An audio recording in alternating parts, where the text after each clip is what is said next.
Instead of the path of least resistance, I started choosing the path of most resistance to prepare myself for the journey that was coming my way. And you realize through hard work, you can outwork anybody, no matter how badass they are. It starts with yourself, man. You gotta start diving into those things that you are afraid of. You don't gain confidence by going to the spot that makes you feel good. It could be a false reality.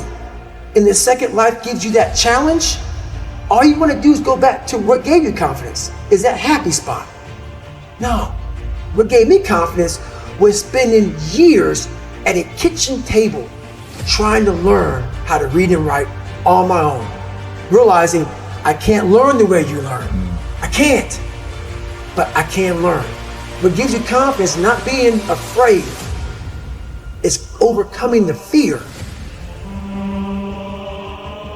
That's what gives me confidence, is facing these things, overcoming them. And maybe not overcoming them every day, but facing them and facing them and facing them. Pretty soon like this, you know what, man, this is where it's at. It's not in that comfort zone. It's in the discomfort zone is where my confidence is getting built. That's where it's getting built. Happiness, peace, enlightenment, it's all up here, man. It's all up here. It's all up here. You just gotta be willing to go and face it. And that's the hard part. The physical standard is not what they need to meet. It's a mental standard you must meet in life. That's how I live my life. I now know that there is no cap on the human mind. There's no cap. We cap it ourselves. When most people quit, I just started. Wow. And when you take that mindset and you learn to flip that around, that's what made me powerful. And my body followed. And so I said, I want to do this. I'm going to give myself a challenge every single day until the fear goes away. That's right. And I feel like that's what more of us should be doing. I'm hearing that that's what how you live your life. That's all it is, man. And it helps me feel so much more confident. When you overcome that fear of saying this doesn't have control over me anymore, that's right. It's like you can be at such more peace. A lot of us speak in hollow words. I used to speak in hollow words. I don't do anymore. Everything that comes out of my mouth has substance. It's real. We all have these feelings in our bodies, in our minds, in our souls. I act on mine. A lot of us who are afraid of something, we allow our minds to choose the path of least resistance, so we go a different route. And I'm afraid of something that's telling me you must do that. Life is one big mind game, and you're playing it with yourself. You cannot lose perspective of where you've come in life. I'm trying to give people a different thought process of life, where failure, hell, disappointment, discomfort is a great learning tool.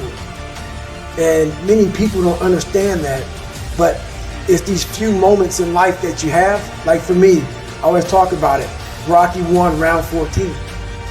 That 1 2-minute and 13-second clip of Rocky getting up when Apollo knocked him down.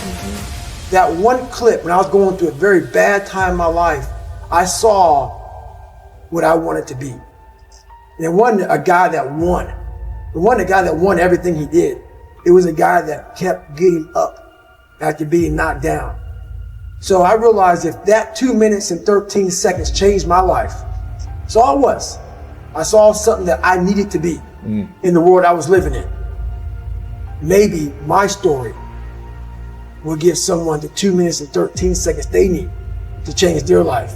Everybody's got a story. We don't share it on social media. We share our nice life on social media. We all have a dungeon. I'm just willing to talk about mine. Mental toughness isn't something that you sample. It's something that you live in every day. Whenever hardness comes, and you don't know what it is, it may be different for you than it is for me, but you go back to your insecurities. And then when you go back to your insecurities, you then look for comfort within those insecurities. And we all look for that cookie that your mom used to give you when you were sad, when you were sick. We look for our wife or our husband. We look for comfort. It's in those moments you must retrain your mind to think differently in health. The mental standard is you must know how far you've come I walk in the room now and I know the hours and years and decades I put into David Goggins. That's something, it's not on the wall. It's not a trophy on the wall. It's not a medal on your neck. I don't care how you perceive David Goggins, because through my journey, I figured out the one piece I was missing. I thought it was cars. I thought it was women. I thought it was money. I thought it was everything. The one piece I was missing was me having the courage to face myself. Where I got my work ethic from was the hours I had to spend learning this. When you sit down and you're not smart, and you have a disability, and you still want to be at the top of your class, I didn't want to just get by. When I realized that I can learn through hard work, and I can beat the valedictorian in school, but I got put in 10 hours more a day than he does. You know what kind of strength comes from that? When you're sitting down, that guy, that valedictorian studied for an hour, and you know I caught you. I have the work ethic to catch you. That's where David Goggins got really invented. Was at a kitchen table with 20 spiral notebooks that were empty, and then they were full. And when you can go through that, I still have them in my storage unit. You go through these spiral notebooks of your life, and you realize, this is how I learned.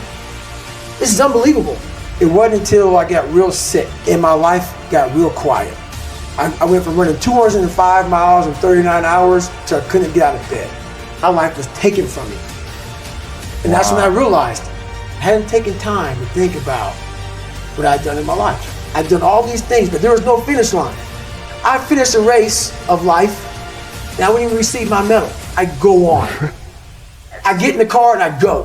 When I started figuring out life, that I was leaving so much in the tank. Once I realized, my God, man, I was this dumb, fat kid being bullied, and now I'm a 180-pound person who lost 106 pounds in less than 3 months. Learn to read, learn to do this, learn to do that. I was like, I need more.